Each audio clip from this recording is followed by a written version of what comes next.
dan kanak-kanak yang tidak berdaftar antara isu yang dibangkitkan dalam mesyuarat Jawatankuasa Pembangunan Wanita dan Keluarga Kebangsaan.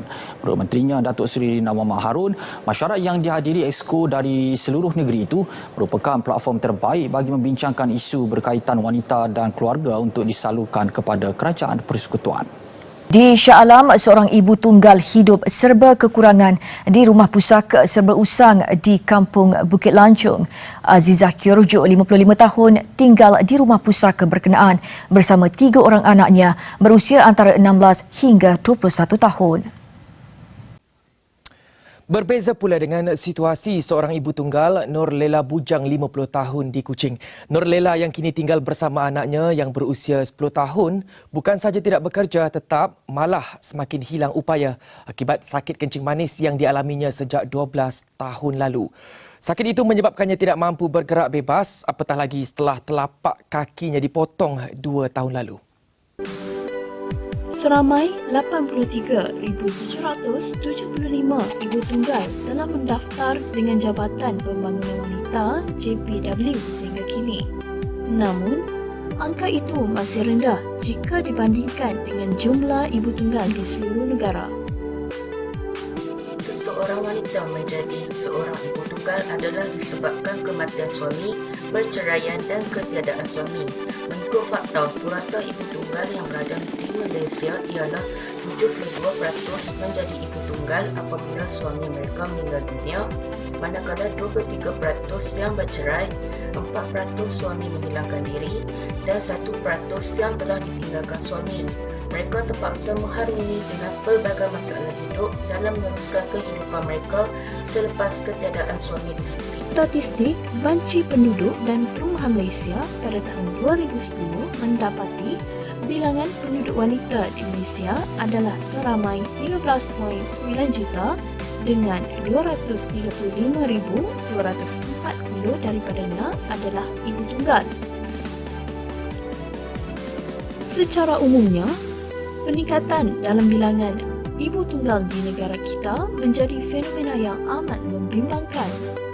Ibu tunggal memikul tanggungjawab yang berat untuk menyara anak-anak di samping mengurus keluarga dan mereka memerlukan bantuan daripada kerajaan dan badan lain. Dugaan yang dihadapi oleh ibu tunggal adalah tidak mempunyai masa untuk mengurus diri. Kebanyakan masa yang digunakan oleh ibu tunggal adalah untuk mengurus anak dan bekerja. Jadi ia menyebabkan mereka kekurangan masa untuk mengurus diri sendiri.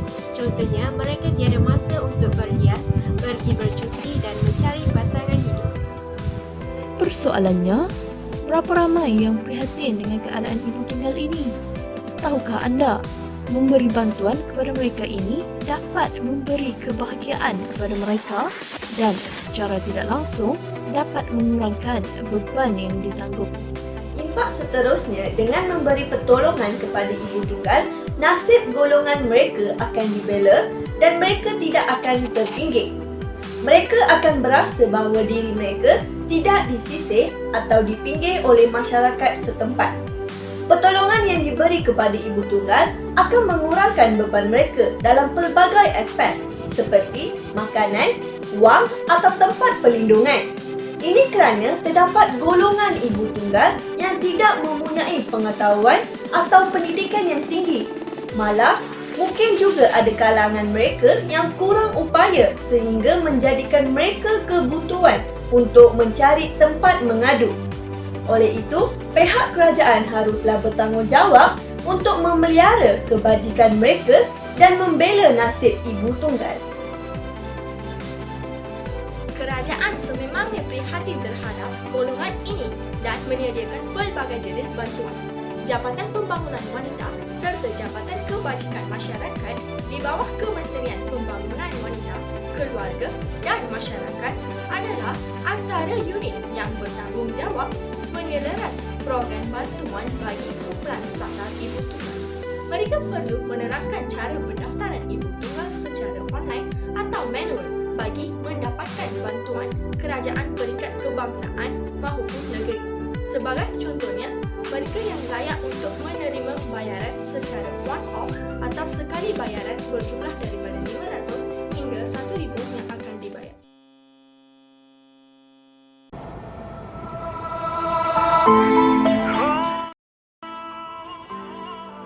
Dapur Ramadan diasaskan pada tahun 2016 oleh Puan Zarina binti Muhammad Nawawi.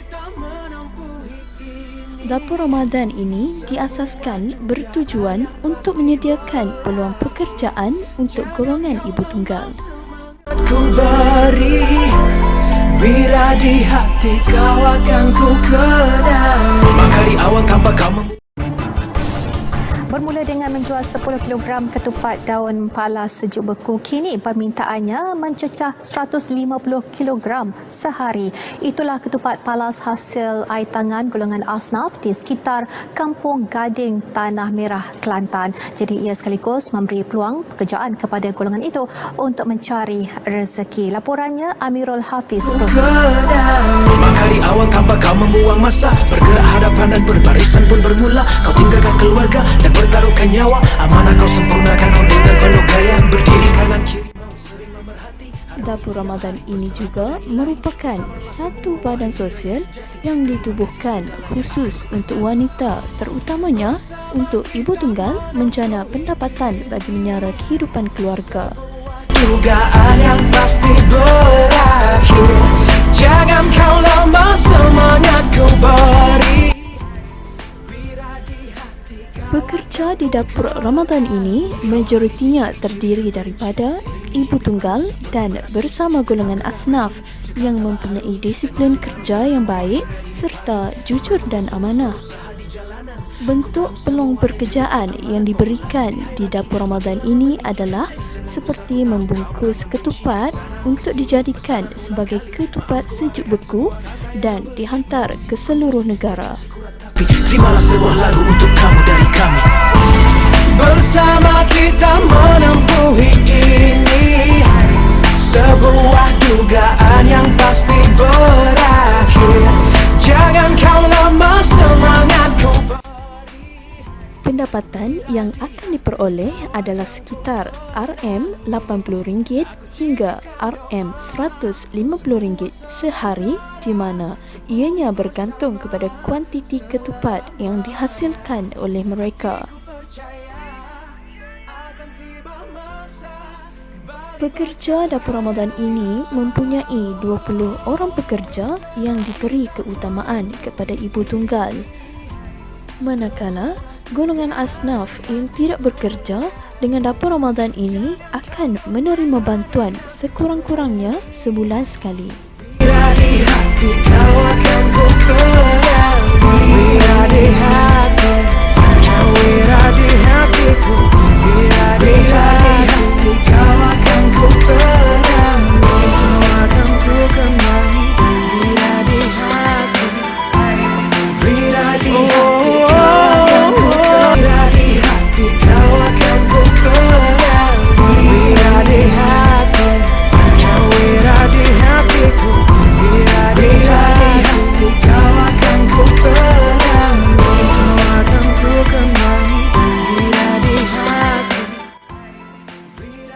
Dapur Ramadan ini telah berjaya memberi peluang pekerjaan kepada golongan ibu tunggal dan asnaf sehingga sekarang ini.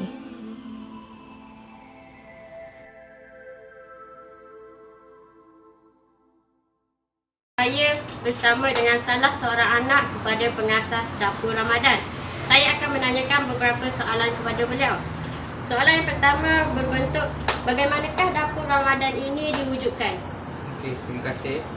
Okey, Dapur Ramadan ini diasaskan pada tahun 2016 oleh ibunda saya sendiri, Puan Zarina binti Muhammad Nawawi.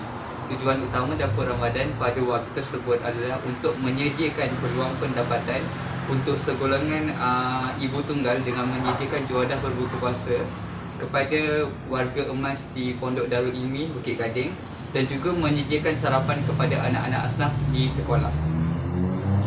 Okey, soalan yang kedua. Bagaimanakah cara atau apakah kriteria yang diperlukan untuk mendaftar di bawah Dapur Ramadan? Dapur Ramadan ini sebenarnya adalah satu badan sosial untuk wanita, terutama ibu tunggal. Jadi apa yang saya boleh konklusinya adalah 4 kriteria. Yang pertama adalah wanita, dikhususkan kepada ibu tunggal Yang kedua adalah golongan asnaf. Yang ketiga mempunyai disiplin kerja yang baik. Dan yang keempat jujur dan amanah.